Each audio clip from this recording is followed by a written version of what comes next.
Welcome to my channel. आज आपका हमारे चैनल में वेलकम। देन आज हम अपने आगे के टॉपिक कॉकरोच में परिसंचरण तंत्र के बारे में पढ़ेंगे। Let's begin. तो रिचर्टे में खुले प्रकार का परिसंचरण तंत्र पाया जाता है। ठीक है, इसकी रुधिर वाहिनियाँ अल्प विकसित और रुधिर गुहा में खुलती हैं, उसी अंतरंग में डूबे रहते हैं जिसे रुधिर लसिका कहते हैं। रुधिर लसिका रंगहीन प्लाज्मा व रुधिकाणु से बना होता है। कॉकरोच का हृदय एक लंबी ऐसी नली होती है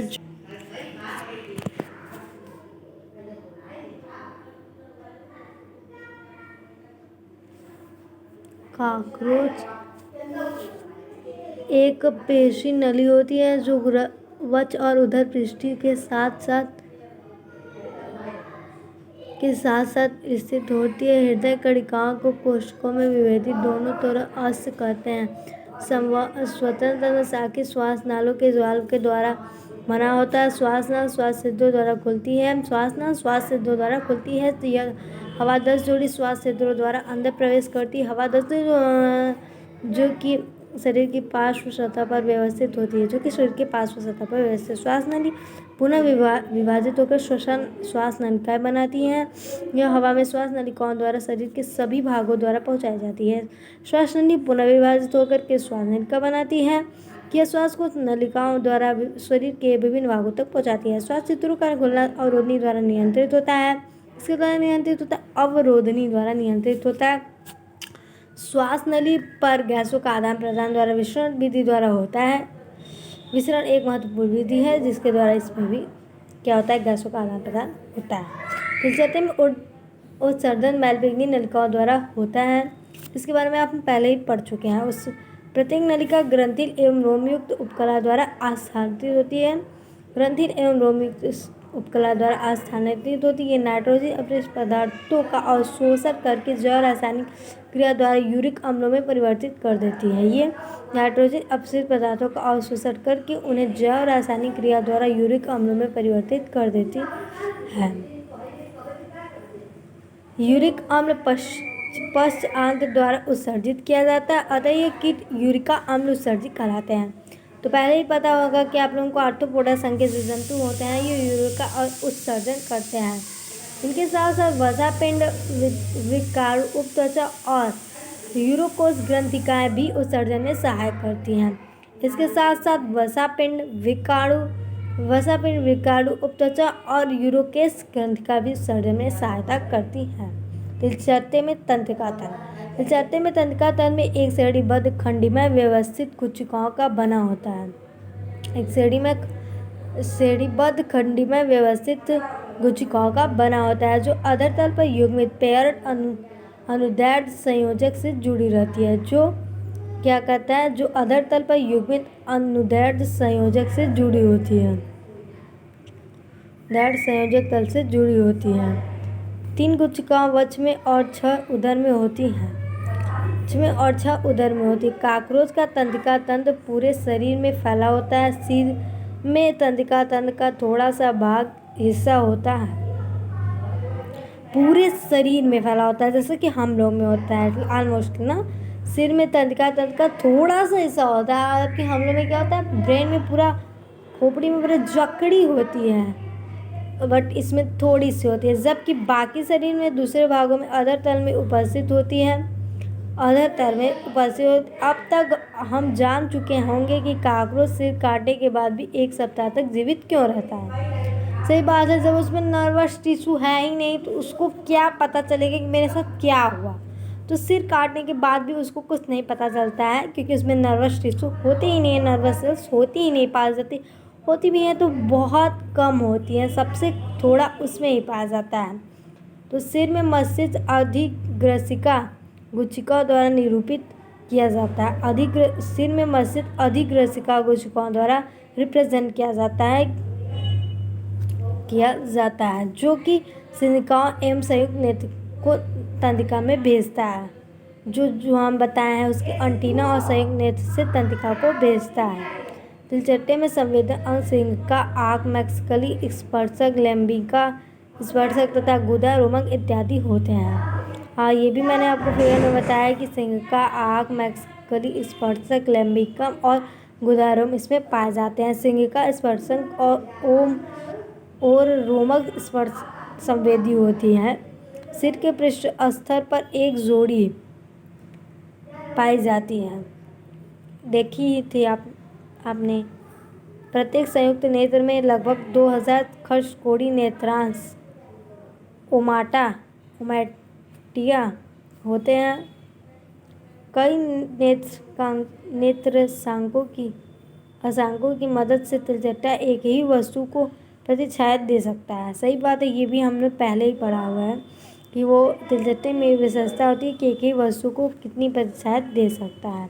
इस प्रकार की दृष्टि को मोज़ेक दृष्टि कहते हैं कि कोई भी प्राणी अगर एक ही दृष्टि को बहुत बार प्रतिछाया दे रहा है तो उसको क्या कहते हैं? मोज़ेक दृष्टि कहते हैं, जिसकी सूक्ष्मता अधिक परंतु विभेदन कम होता है। मतलब इसमें सूक्ष्मता तो बहुत ज़्यादा होती है परंतु उनमें विभेदन नहीं हो पाता। यह सामान्यतः रात के समय होता है, अतः इसे रात्रिचर दृष्टि कहा जाता है। केवल ये रात में ही कुछ कर पाएंगे, इसीलिए इसको क्या कहते हैं? रात्रिचर दृष्टि भी कहते हैं। तो अगर फिर से एक बार मैं आपका रिवीजन करवा देती हूँ। तिलचट्टे में तंत्रिका तंत्र। तिलचट्टे में तंत्रिका तंत्र में एक श्रेणीबद्ध खंडमय व्यवस्थित गुच्छिका का बना होता है जो कि अधर तल पर युग्मित अनुदैर्ध्य संयोजक से जुड़ी होती है। 3 गुच्छिका वक्ष में तथा 6 उदर में होती है। ठीक, 3 गुच्छिका वक्ष में और 6 गुच्छिका उदर में पाई जाती हैं। कॉकरोच का तंत्रिका तंत्र पूरे शरीर में फैला होता है। सिर में तंत्रिका तंत्र का थोड़ा सा भाग रहता है जबकि बाकी भाग में फैला रहता है। सिर में तंत्रिका तंत्र का थोड़ा सा हिस्सा रहता है जबकि बाकी शरीरों में दूसरे भागों के अधर तल में उपस्थित होता है। और अब तक हम तो जान ही चुके हैं कि मस्तिष्क काटने पर वह क्यों जीवित रहता है। सिर में मस्तिष्क अधः गुच्छिका द्वारा रिप्रेजेंट होता है जो कि सिंघका एवं संयुक्त नेत्र को तंत्रिकाएं भेजती हैं। ठीक, तिलचट्टे में संवेदक अंग सिंघका, आँख, मैक्सिलरी स्पर्शक, लैम्बियल स्पर्शक, गुदा, रोमक इत्यादि होते हैं। सिंघका स्पर्शक और रोमक स्पर्श संवेदी होते हैं। सिंघका स्पर्शक और रोमक स्पर्शक संवेदी होते हैं। सिर के पृष्ठ पर एक जोड़ी संयुक्त नेत्र पाए जाते हैं। संयुक्त नेत्र में लगभग 2000 खर्चकोड़ी नेत्रांश ओमाटिया होते हैं। कई नेत्रांशों की मदद से तिलचट्टा एक ही वस्तु की शायद देख सकता है। इस प्रकार की दृष्टि को मोज़ेक दृष्टि कहते हैं। इसकी सूक्ष्मता अधिक परंतु विभेदन कम होता है। यह सामान्यतः रात के समय होता है, अतः इसे रात्रि दृष्टि कहा जाता है। अधिक होती है और विभेदन कम होता है, अतः इसे रात्रि दृष्टि कहते हैं। अगला पॉइंट है, इसमें तिलचट्टे में जनन कैसे होता है। तो तिलचट्टे एक द्विलिंगी प्राणी होते हैं। दोनों लिंगों में पूर्ण विकसित जनन होता है। मतलब दोनों लिंगों में पूर्ण विकसित जनन होता है। नर एक जोड़ी वृषण के रूप में विद्यमान होता है जो चौथे से छठे नर एक जोड़ी वृषण के रूप में विद्यमान होता है जो चौथे से छठे उदरीय खंड के पार्श्व में व्यवस्थित होता है। प्रत्येक वृषण में एक पतली नलिका होती है जिसे शुक्रवाहिनिका कहते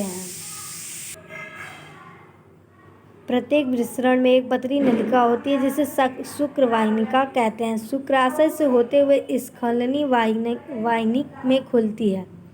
यह शुक्राशय से खुलते हुए स्खल वाहिनी में खुलती है। यह स्खलनी वाहिनी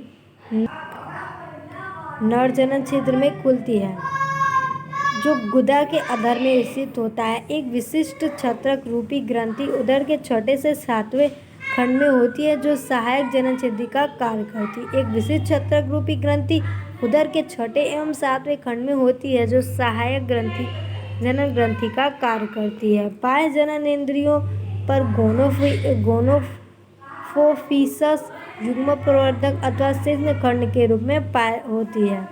बाह्य जनन छिद्र पर गोनोफोफियस युग्म प्रवर्धक अथवा शिश्न के रूप में होती है। जनन रंध्र के चारों ओर काइटिनी असीमित संरचना होती है। शुक्राणु शुक्राशय में संग्रहित रहते हैं और पुंज के रूप में आपस में चिपक जाते हैं। आशय में संग्रहित रहते हैं और पुंज के रूप में आपस में चिपक जाते हैं। शुक्राशय में संग्रहित रहते हैं और पुंज के रूप में चिपक जाते हैं। इन पुंजों को शुक्राधार कहते हैं। मैथुन के समय ये विसर्जित कर दिए जाते हैं। मैथुन के समय इनको क्या किया जाता है? विसर्जित किया जाता है। मादा जनन तंत्र 2 बृहद आकार के अंडाशय होते हैं जो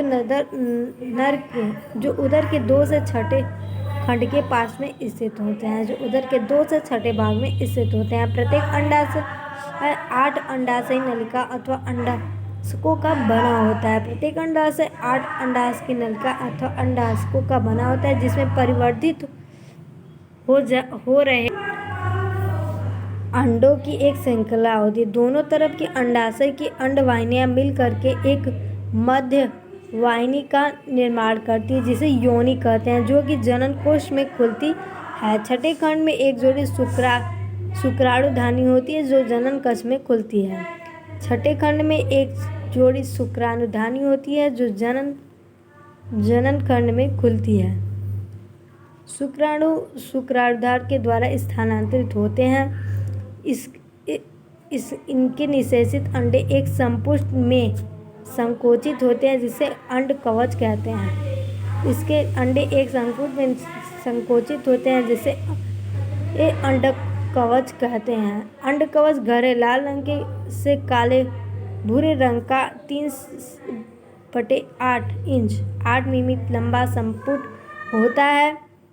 अंड कवच गहरे लाल रंग का काले भूरे रंग का 3/8 इंच का लंबा संपुट होता है। ये संपुट दरारों एवं आर्द्रता युक्त तथा भोजन वाले स्थानों को चिपका दिए जाते हैं।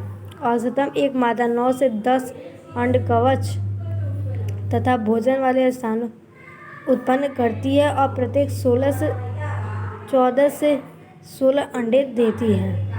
पी अमेरिकाना का परिवर्धन में मेटाबोलस प्रकार का होता है, अर्थात इनके परिवर्धन में अर्भक निम्फ अवस्था मुख्य रूप से पाई जाती है। अर्भक वयस्क के समान दिखते हैं।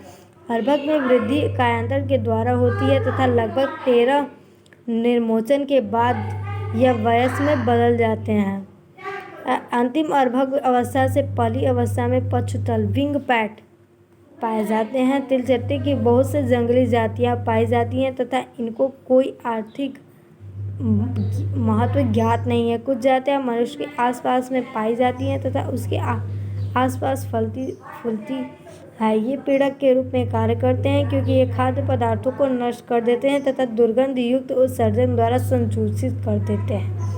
तो इनका कोई भी हमारे जीवन में लाभ नहीं होता है। मानव के जीवन में कोई लाभ नहीं है। बहुत से पदार्थों को संदूषित कर अनेक जीव वाष्पीय बीमारियां भी फैलाते हैं। तो आप लोगों को समझ में आ गया होगा। नहीं समझ में आया होगा तो मैं फिगर समझा देती हूँ। तो देखिए,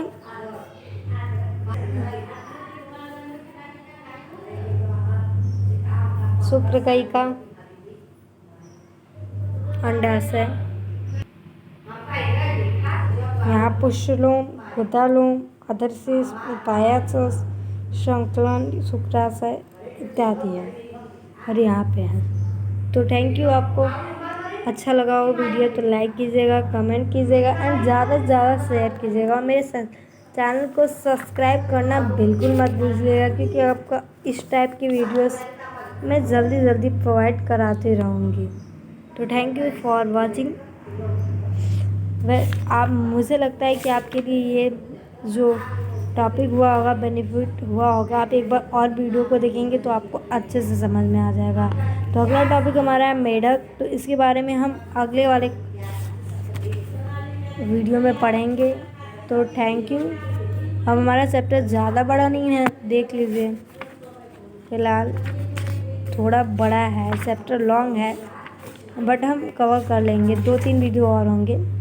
वीडियो काफ़ी शॉर्ट होते हैं मेरे, इसलिए आप लोगों को थोड़े, अगर आप लोगों को इससे लॉन्ग वीडियो चाहिए तो आप लोग बोल दीजिए, कमेंट बॉक्स में कर दीजिए। मैं आपको इससे बड़े वीडियो भी अपलोड कर दूँगी। ठीक है। तो टेक केयर। आप लोग कोरोना वायरस में अच्छे से पढ़ाई कीजिए, अपनी पढ़ाई को लॉस मत कीजिए बिकॉज है। तो thank you so much for watching this video and फिर से आपको मैं कहती हूँ welcome and like subscribe and comment what you problem. And अगर आपकी कोई भी क्वेश्चंस होंगे तो कमेंट बॉक्स में ज़रूर लिखिएगा। Thank you so much.